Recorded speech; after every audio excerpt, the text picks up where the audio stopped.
Okay, जो next हमारे पास congenital defect of heart है उसमें आता है transposition of the great vessels. इसमें क्या हुआ होता है कि जो पल्मोनरी आर्टरी होती है ना वो लेफ़्ट वेंट्रिकल से राइज कर रही होती है और अorta जो है वो राइट वेंट्रिकल से राइज कर रहा होता है। नॉर्मली हमारे पास क्या होता है कि अorta जो है वो लेफ़्ट वेंट्रिकल से हो रहा होता है राइज, ठीक है, और जो पल्मोनरी आर्टरी है वो राइट वेंट्रिकल से राइज कर रही होती है, लेकिन इसमें अपोजिट होता है, दोनों एक दूसरे की जगह ले लेते हैं, ठीक है। तो ये होती है transposition of the great vessels और ये किसके साथ एसोसिएट होता है, मैटरनल डायबिटीज़ के साथ, ठीक है। जिन फीमेल्स को डायबिटीज़ होती है ना उसके साथ ये एसोसिएट हो जाता है। और present with early cyanosis. Early cyanosis का क्या मतलब है कि अब इसमें कौन सी वाली शंटिंग होगी, इसमें राइट टू लेफ्ट शंटिंग होगी, ठीक है।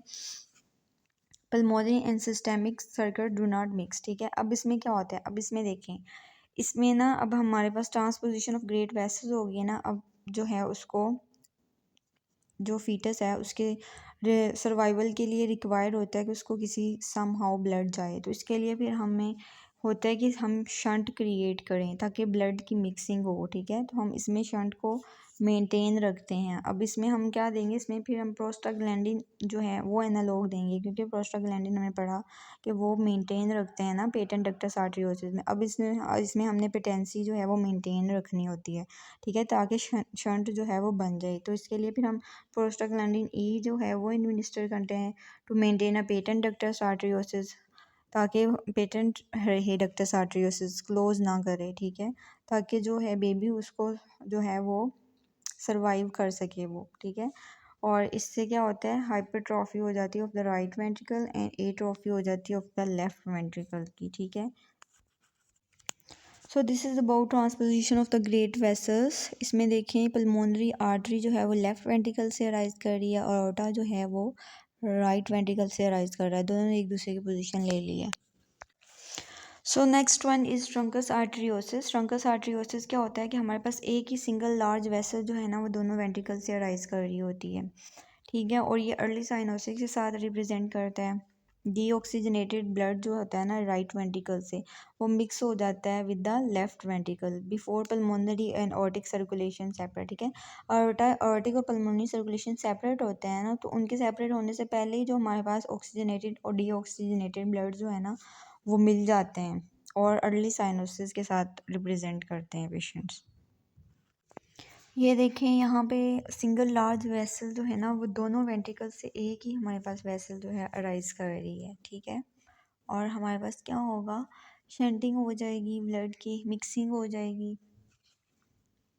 जो है राइट वेंट्रिकल का ब्लड जो है राइट वेंट्रिकल से जो डीऑक्सीजनेटेड ब्लड है ना वो लेफ्ट वेंट्रिकल के ऑक्सीजनेटेड ब्लड के साथ जो है वो मिक्स हो जाएगा और अर्ली साइनोसिस हो जाएगी।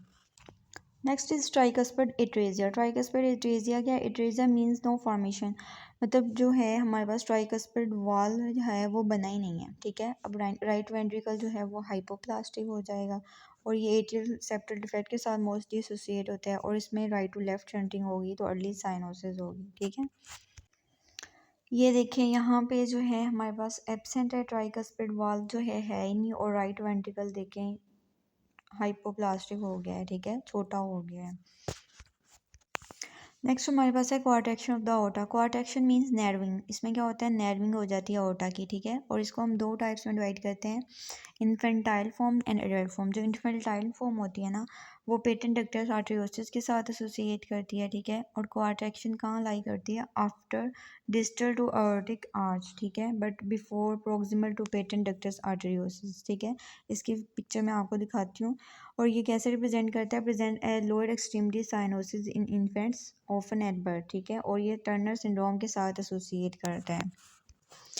ये देखें क्वार्टेक्शन ऑफ द aorta हुई है, ठीक है, नैरोइंग हुई है aorta की, लेकिन कहाँ पे हुई है, डिस्टल टू aortic आर्च, ये aortic आर्च है, ठीक है, नैरो ये देखो यहाँ पे हुई है, डिस्टल हुई है, लेकिन प्रोक्सिमल हुई है पेटेंट डक्टस आर्टरियोसिस से। ये देखें ये पेटेंट डक्टस आर्टरियोसिस है, उससे पहले हो गई है, aortic आर्च के बाद हुई है। अब जो है हमारे पास इन्फर्टाइल फॉर्म है तो कैसे रिप्रेजेंट करेगी, जो लोअर एक्सट्रीमिटी साइनोसिस हुई है, क्योंकि लोअर एक्सट्रीमिटीज़ को ब्लड जाएगा नहीं, नैरो एओर्टा होगा, अपर आर्च तो है, आर्च ऑफ एओर्टा तो है, वो तो अपर एक्सट्रीमिटीज़ को ब्लड सप्लाई जा रही है, ठीक है, अपर एक्सट्रीमिटीज़ तो नॉर्मल होंगी, लेकिन लोअर एक्सट्रीमिटीज़ की साइनोसिस होगी, ठीक है, और ये टर्नर सिंड्रोम के साथ एसोसिएट होता है।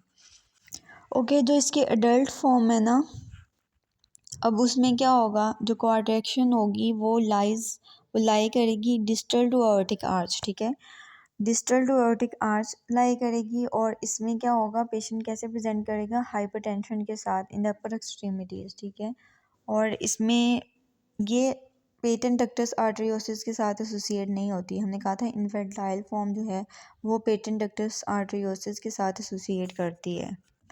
अब इसमें देखिए जो कॉन्ट्रैक्शन है वो हमारे पास डिस्टल टू द अयोर्टिक आर्च है, यहाँ पे है, और ये देखें ये डक्टस आर्टरियोसिस भी है। लेकिन जो इन्फेंटाइल फॉर्म थी उसमें कॉन्ट्रैक्शन जो है वो डक्टस आर्टरियोसिस से पहले हो गई थी और डिस्टल आर्च के बाद थी, और डक्टस आर्टरियोसिस से पहले थी। लेकिन इन दोनों में डिस्टल है, ठीक है। एडल्ट टाइप में दोनों में डिस्टल है, क्योंकि एडल्ट टाइप में इसका कोई एसोसिएशन नहीं होती विद पेटेंट डक्टस आर्टरियोसिस की, ठीक है। अब पेशेंट कैसे प्रेजेंट करेगा, हाइपरटेंशन होगी इन द अपर एक्सट्रीमिटीज़, क्योंकि ये वाली जो अयोर्टिक आर्च है वो अपर एक्सट्रीमिटीज़ को तो ब्लड सप्लाई कर देगी, वहाँ पे ज़्यादा ब्लड फ्लो होगा और हाइपरटेंशन होगी, ठीक है। And hypotension with weak pulse, lower extremities में क्या होगा, वीक पल्सेस होंगी, ठीक है। तो ये इसकी एडल्ट टाइप होती है, और इसमें जो है इसका हम बुक से रीड करते हैं अब। Okay, adult form is not associated with patent ductus arteriosus. Coarctation lies distal to aortic arch. ठीक है, present as hypertension in upper extremities and hypotension with weak pulses in lower extremities. ठीक है, अब हमारे पास क्या होता है कि जब हमारे पास नर्विंग हो जाती है ना aorta की, तो कोलेटरल सर्कुलेशन डेवलप हो जाती है इंटरकोस्टल आर्टरीज की, जिसकी वजह से आर्टरी इनगोर्ज कर जाती हैं और notching of the ribs on x ray हमें नज़र आती है, ठीक है। और ये जो है एसोसिएट होती है विद बाइकस्पिड ऑर्टिक वाल्व की वजह से। 3 होते हैं ना हमारे पास कस्प ऑर्टिक वाल्व के, तो जिसके 2 कस्प होंगे उसमें हाईली चांस होता है कि उसकी कॉन्ट्रैक्शन ऑफ अयोर्टा हो जाए, ठीक है। ये देखें, ये हमें नोचिंग ऑफ रिब्स दिखाई हुई है due to establishment of collateral circulation.